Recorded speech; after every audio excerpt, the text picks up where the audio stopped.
Alright, what is up mga master? Welcome back to Ronatix. Gago! Ay, parang mali ah. Si Toronatix pala yun, hindi pala sa akin yun. Welcome back mga master. Another day, another vlog. Welcome to Jalon Motovlog. Nice. So it's nice to be back sa ating pagmo-motovlog, no? So matagal tayong hindi nakakapaggawa ng motovlog. Pwede Na may ganitong may ganitong mic.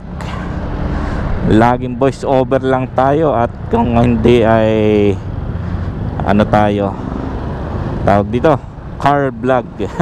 Idi wow! So ayan mga master, test vlog lang to mga master. At tayo nga ay pupunta sa Calamba. Unfortunately hindi ito yung gamit natin kanina, kaso yung ating gamit kaninang motor na isa ay parang kumalas ang pan belt. Kumalas yata o naputulan. Tangina naman na ito.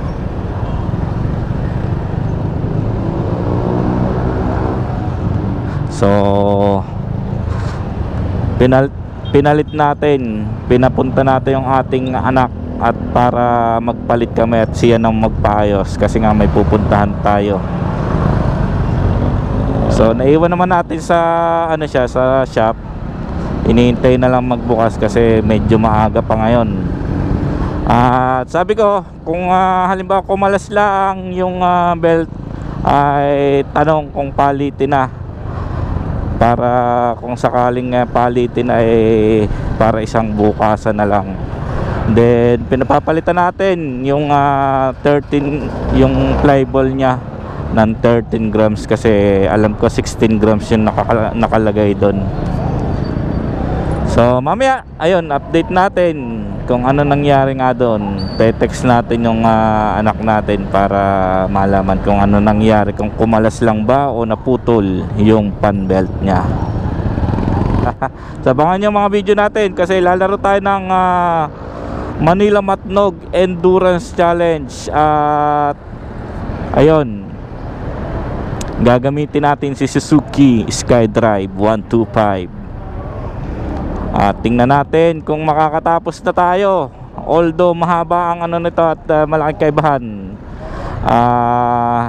Walang photo ops. Meron pala photo ops at isa lang ang checkpoint.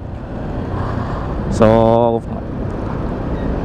mahaba ang oras. At ang kaibahan lang isa pa nito ay siya, group by 5 or group by 3 lang ang category. So walang solo category, walang pabilisan. Dapat ay teamwork ang dito, ang usapan. So dapat kayong 3 o kayong 5 ay makatapos ng sabay-sabay at magkakasama. Pag may isang hindi nakatapos, ay ayun, hindi kayo masasabing finisher dahil kulang ang grupo nyo. So abangan nyo, let's go!